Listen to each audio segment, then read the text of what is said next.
Halo, salam sehat. Kembali lagi di channel gua. Di video kali ini gua akan banyak mau fokus di Serie A, ya khususnya ada Grande Partita kalau masih lu mau bilang seperti itu. Atalanta menghadapi AS Roma ya, yang nanti kebetulan akan gue bawain di RCTI Plus jam 9 malam ya. Jadi mulai setengah 9 udah mulai on air. Tapi selain Serie A atau Atalanta Roma yang gue akan kupas habis-habisan, gue juga akan sedikit singgung ya preview dari Premier League ya, karena memang Premier League ada empat tim besar lah yang menurut gue tampil di weekend ini kecuali MU ya. Jadi ada ada City, ada Liverpool, Arsenal dan juga Chelsea. Nah, baru nanti gue akan bahas yang Atalanta Roma. Yang IPL agak sedikit aja gue ulas ya, karena gue mau fokus di Atalanta melawan Roma. Nah, gue mulai dari yang Leeds Arsenal dulu ya. Nah, ini Leeds lagi banyak masalah, banyak pemain cedera, 6-8 kalau nggak salah. Terus nggak ada striker sama sekali. Rodrigo cedera, kemudian Bamford juga cedera. Kemarin juga Daniel James waktu dihajar City juga cedera.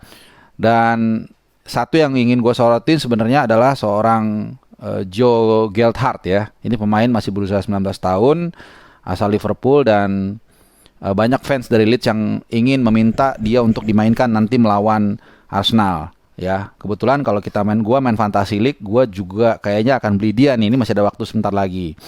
Nah, Arsenal kita tahu lagi on fire lah, lagi oke. Dalam 5 laga terakhir mereka menang 3 kali, dan di 2 laga terakhir mereka menang tanpa kebobolan melawan Southampton dan West Ham. Ya, walaupun ini belum terlalu menjadi ukuran ya, karena lawan-lawannya Southampton dan West Ham ya bukan lawan yang sepadan. Southampton kita tahu seperti apa. West Ham memang ada di peringkat 4 besar sebelumnya, tapi banyak pemain cedera. Pemain belakangnya juga hanya center back-nya hanya 2. Ben Johnson bek kanannya nggak main. Koval juga kita tahu sedang nggak terlalu top perform.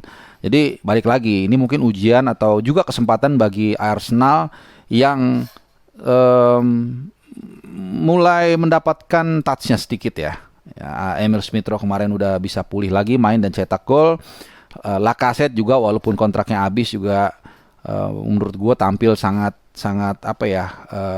compact ya, mengasih assist dan sebagainya.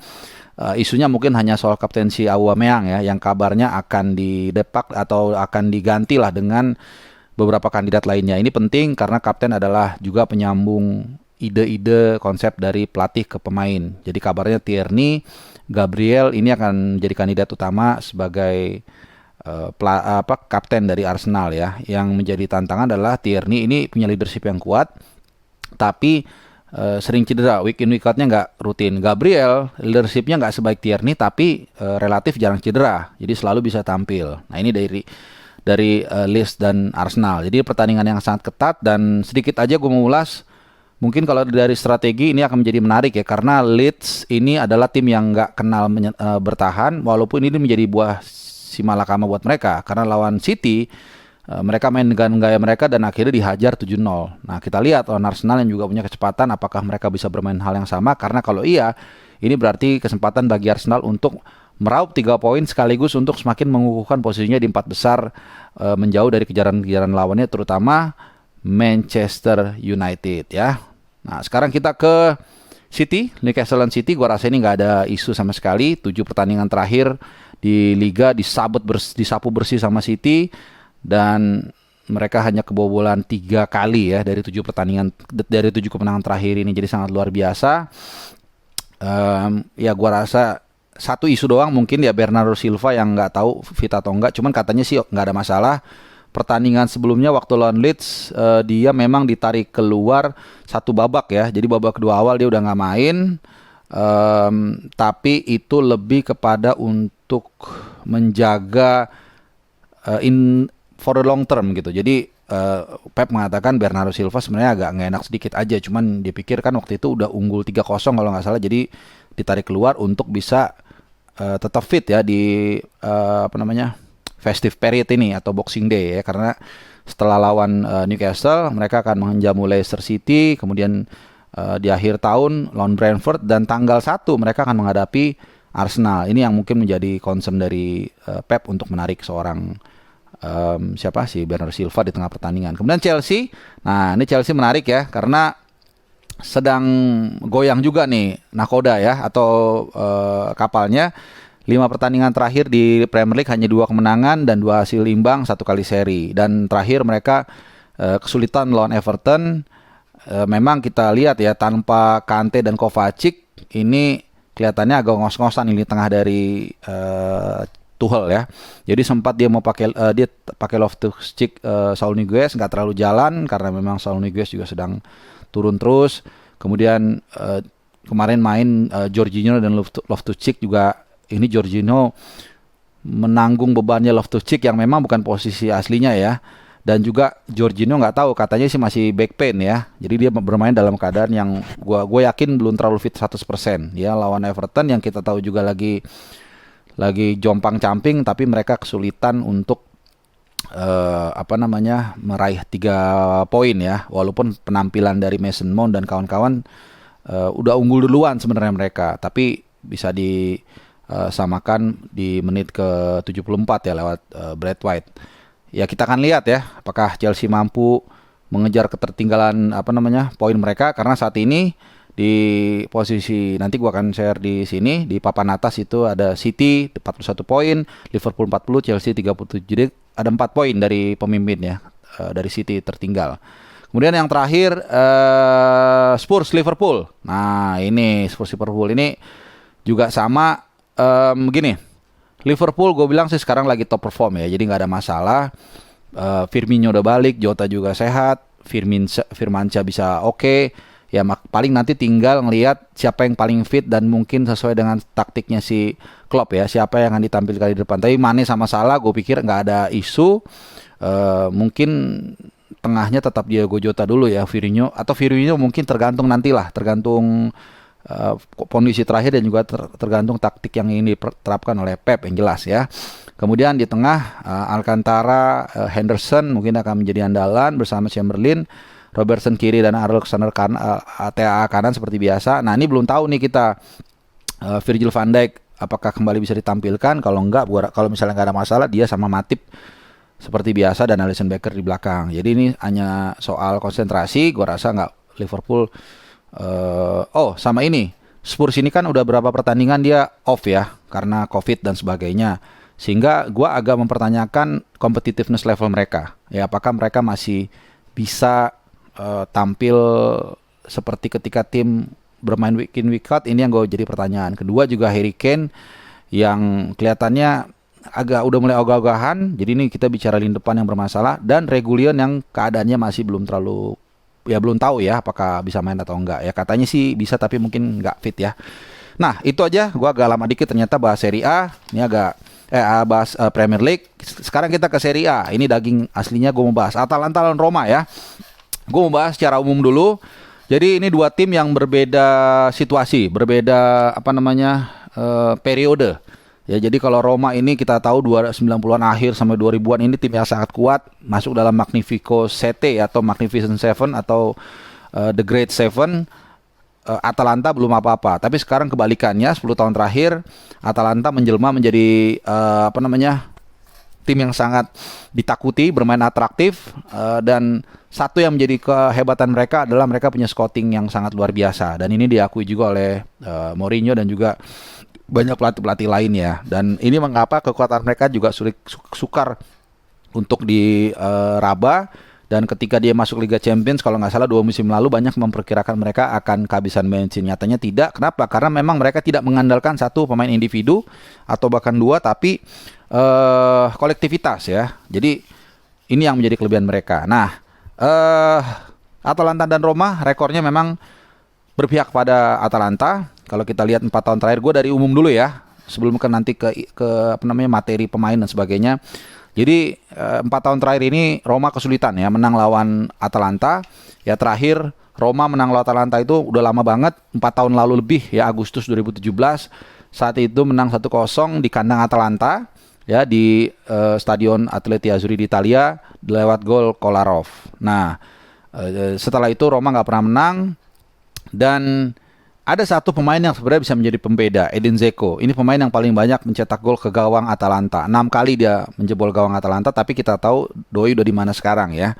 Sebaliknya, tim yang banyak menjebol gawang Roma masih ada di Atalanta, yaitu Duvan Zapata. Ya, ini 3 gol. Dia total pernah menjebol gawang Roma. Jadi, dan kita tahu juga Zapata ini adalah top skor di di klub saat ini dengan 9 gol dan juga 4 assist. Nah, ini yang luar biasa ya.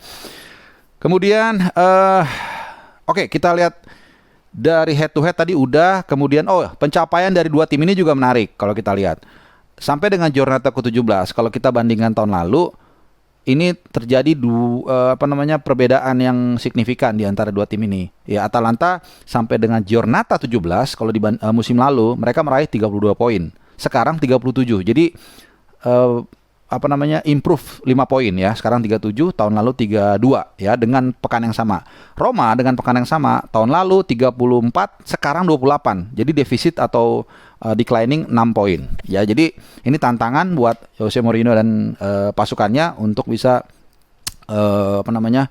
mengimprove kemampuan ataupun perolehan poin mereka ya, terutama di pekan krusial ini. Nah, ini pertemuan dua tim yang sangat penting karena istilahnya bisa dikatakan menurut gue ini 6-pointer ya. Artinya kemenangan yang satu ini siapapun yang menang itu artinya double. Atalanta kalau menang maka dia bukan hanya bisa mempush posisi mereka ke papan atas, ke lebih naik lagi, tapi juga mencegah Roma head to head mereka untuk mengejar mereka. Sebaliknya kalau Roma yang menang ini juga artinya ganda, menambah 3 poin mereka sekaligus menahan laju saingan mereka Atalanta yang ada di 4 besar untuk bisa semakin dikejar ya. Jadi di posisi ketiga saat itu Atalanta.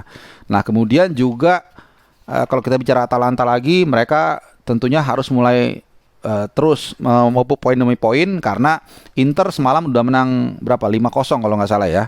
Dan sekarang sendirian di atas dengan 43 poin, terpaut 6 angka dari Atalanta di peringkat ketiga. Jadi ini penting banget untuk bisa Atalanta memenangkan pertandingan ya.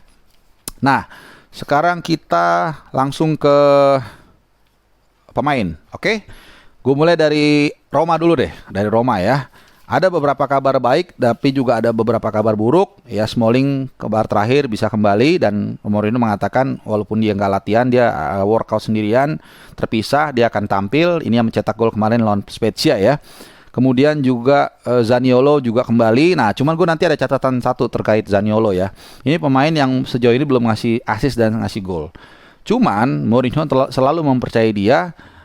Bahkan di press con kemarin dia mengatakan Zaniolo it's getting better and better. Dia yakin ini akan menjadi akan bisa do something lah. Dan dia bilang bukan tidak mungkin besok adalah harinya dia. Nah, kita tunggu nih pengamatan dengan pengalaman Mourinho terhadap Zaniolo yang gue agak meragukan. Tapi Mourinho mungkin ya dia lebih berpengalaman, punya pengamatan yang lain yang kita mungkin nggak bisa lihat ya. Kemudian Mancini juga sudah kembali dari akumulasi kartu kuning. Gua nggak tahu apakah dia akan mungkin menggantikan Kumbula ya, mungkin ya. Kemudian juga Roger Ibanez, gua rasa ini juga kembali akan tampil di lini belakang. Jadi 3 back ya, Roger Ibanez, Chris Smalling dan juga mungkin Mancini atau Kumbula, kita nggak tahu ya, 3 back. Nah, sedikit berbicara 3 back, ini memang formasi yang tidak yang di awal musim tidak diimplementasikan oleh Mo.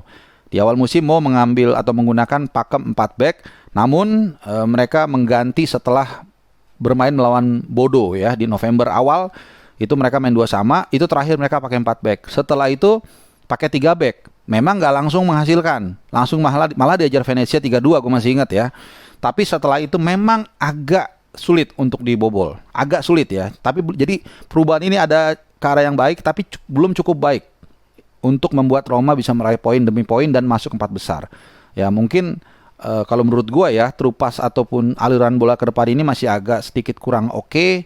Ya kalau catatan gue sih Cristante yang agak terlalu lambat ya dalam memainkan tempo, itu catatan gue. Nah, kita balik lagi ke formasi 3 back tadi udah. Kemudian kanan gue rasa nggak ada perubahan, Rickarsdorp, dan di kiri Matias Vina ya. Dan di tengah Jordan Verreto dan juga Bryan Cristante serta juga Mkhitaryan. Mkhitaryan mungkin agak lebih ke depan yang akan mengisi lini tengah. Jadi sebenarnya ini 3-2-3-1 sih sebenarnya harusnya ya, karena double pivotnya Veretout dan juga Cristante, sementara wing kanan Rick Kastrup, kirinya si siapa Matias Vina, dan juga gelandang serang yang agak bebasnya si apa namanya si Mkhitaryan. Nah, lini depan ini Tammy Abraham gue rasa akan tetap menjadi andalan. Ini 4 gol dan 3 assist sudah disumbangkan oleh Tammy Abraham, dan menurut gue dia pemain yang ya cukup oke lah ya. Artinya dia bisa golin juga, tapi juga dia kasih assist. Ini gue bilang sih ya cukup baik lah, meskipun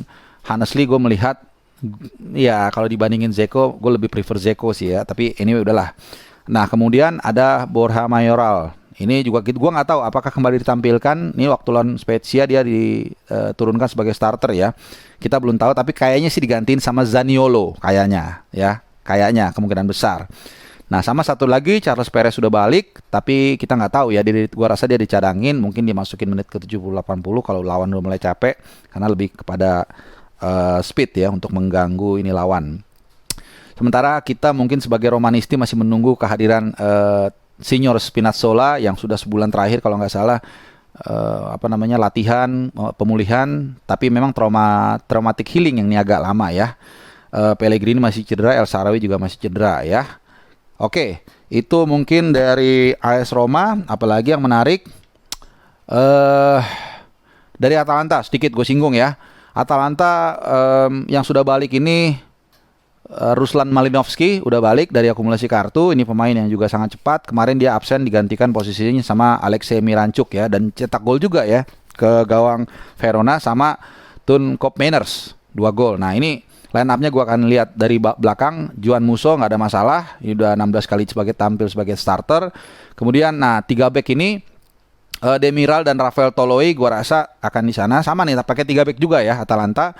Tapi Berat Jimmy City gue rasa sih akan digantikan sama Palomino ya. Palomino ini pertandingan lalu sebenarnya udah balik dari akumulasi kartu, tapi nggak langsung dimainkan, masuk dari bangku cadangan. Jadi gua rasa Palomino yang akan ngisi posisinya si Berat Jim City ya.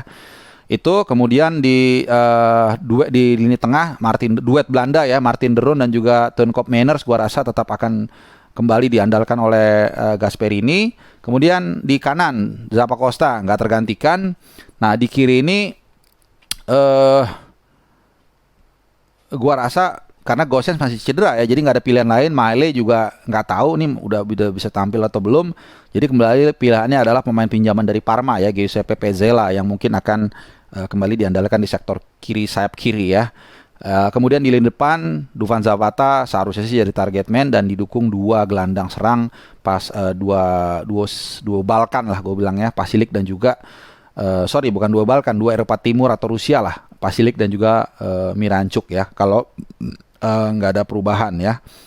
Mungkin Ilicic juga bisa, atau tadi Ruslan Malinovskyi diduetkan dengan Pasalic mendukung pergerakan Zapata ya. Pasilik ini kita tahu juga luar biasa, 12 kontribusi gol, 7 gol dan 5 assist ya.